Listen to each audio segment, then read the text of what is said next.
차기 대선 주자로 움직일 때 대통령 제가 한 번은 해먹을 거라고 자꾸 얘기를 언젠가 또 카페에서도 얘기한 적이 있는데 한 번은 합니다. 이준석이한테 때가 옵니다. 그 때를 잡고 주변에서 누르고 있지만 그때가 온다 라고 봅니다. 지금은 아니다. 싸가지가 없잖아.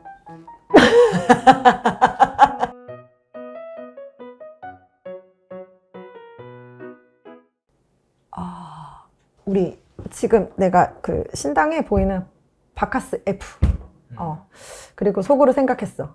대표가 이제는 상품권 왜 안 주지? 나 산에서만 못 받는 게 아니라 이제 신당에 이제 안 주나?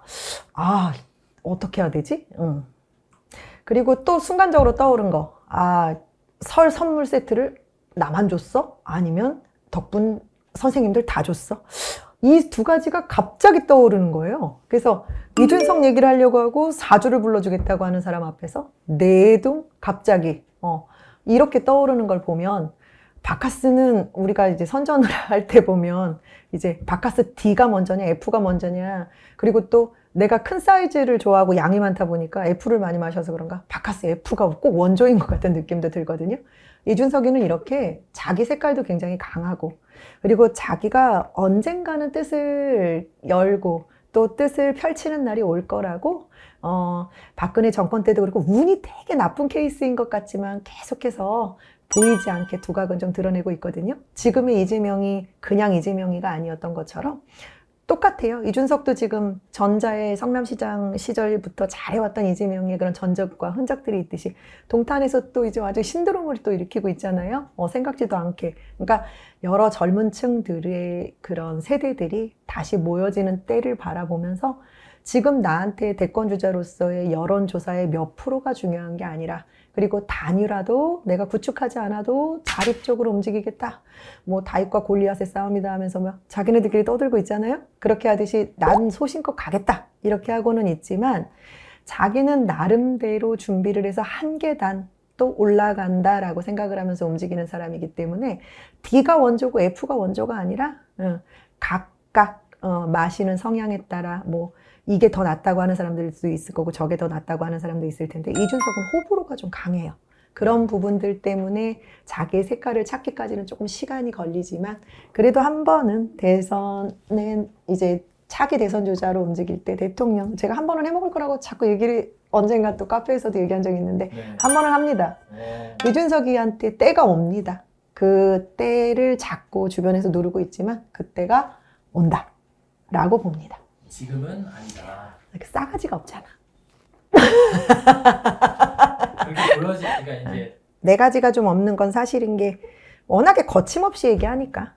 그리고 뭐 지금도 뭐 대통령 견제하기 우리가 그냥 호락호락하게 대통령직 못하게 하겠다 뭐 이런 걸로라도 움직이겠다 그러고 우리는 이제 편안하게 못 가게 하겠다. 시민들이 우리나라 국민들이 주권 행사를 잘 하고 잘 쳐다볼 수 있도록 우리가 가까이에서 늘 항상 방패막이가 될 거다 이러고 있잖아요. 근데 결론은 지도 나중에는 때를 보고 시를 봐서 나도 곧 그 자리에 갈 거니까 기다리고 있어라 하는 것과 똑같은 거거든요. 그러니까 속을 이렇게 훤히 들여다볼 때 네 가지 없는 지금의 기운들이 젊은 세대들한테는 너무 임팩트 있게 먹히고 있고, 그리고 세대가 세대이니만큼 뭐 표출은 되고 있을지 몰라서 시간은 좀 걸리는데 지금의 색깔들을 바꾸려고 하거나 타협을 보려고 할 성격이 못 되니까 뭐 F든 D든 지가 먹고 싶은 바카스대로 움직이려고 할 거고, 그리고 상품권 왜 안 주냐고 따져서 물을 거고, 그리고 나만 선물 준 거냐 다 준 거냐 라고 이렇게 좀 대놓고서 물어볼 그럴 사람이라서요. 앞으로도 그렇게 갈 거고 그런 색깔들로 언제고 한 번은 자기의 기질을 발휘하는 때가 온다. 그러면 대선 이후에 행보는 좀 어떻게 될까요? 운이라든지 뭐 행보나 이런 것들? 지금의 상태에서 크게 좋아질 것 같진 않아요. 아직까지는 올부터 내년까지는 이준석의 어떤 기운적인 부분이라든가 움직임은 좀 둔탁해요. 그래서 좀 부분적으로 지역적으로 할당되어 있는 데에서 자기가 소신껏 그래도 출마를 해서 당선이 되고 그 지역구에서 애를 쓰면서 움직이고 있고 조금씩 밑밥을 깔고 있거든요. 지금처럼 내년까지는 별 발돋움 없이 그냥 조금 움직여 가게 될 것 같고요. 그냥 야당이든 여당이든 견제하는 선에서 그리고 좀 한 번씩 팩 그냥 미디어를 통해서든 매스컴을 통해서든 바른 소리 해가면서 쓴소리 해가면서 그리고 자기 나름대로의 어떤 소통 창구인 SNS라든가 이런 걸 통해서 젊은 세대들하고 소통하면서 아마 그렇게 잊혀지지만 않는 정도로 가지 않을까 싶어요. 내년까지는 별로 그렇게 크게 두각이 드러나진 않는다. 앞으로 이제 한 번은 기회가 온다. 네, 대선에 옵니다. 대한 기회가 온다. 네, 옵니다. 어느 정도 이재명 다음. 다음 응. 차차기 이제 된 다음이니까 차차기죠. 네. 아 차차기. 이재명 다음. 모르겠어요. 딱 나오는 대로 그냥 얘기를 하는 거니까. 이재명 다음에는 어느 정도 선망 위에 오를 확률 높다. 이준석 후보님하고 뉴스 보니까 뭐 명태균 씨와의 어떤 관계 뭐 이런 게 이제 조금 지금은 이제 당연히 대선 후보니까 조용한데 요 건으로 이제 어떤 뭐 이준석은 계속해서 구설에 계속해서 휩쓸릴 수밖에 없고요.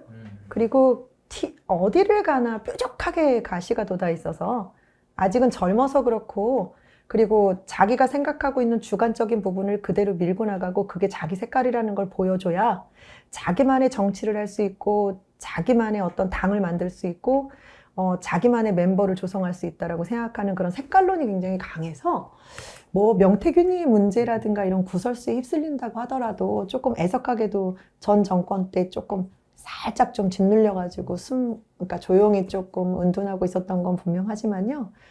그렇게 굳이 문제를 삼지는 않을 것 같아요. 문제가 되진 않는다. 감사합니다, 선생님. 네.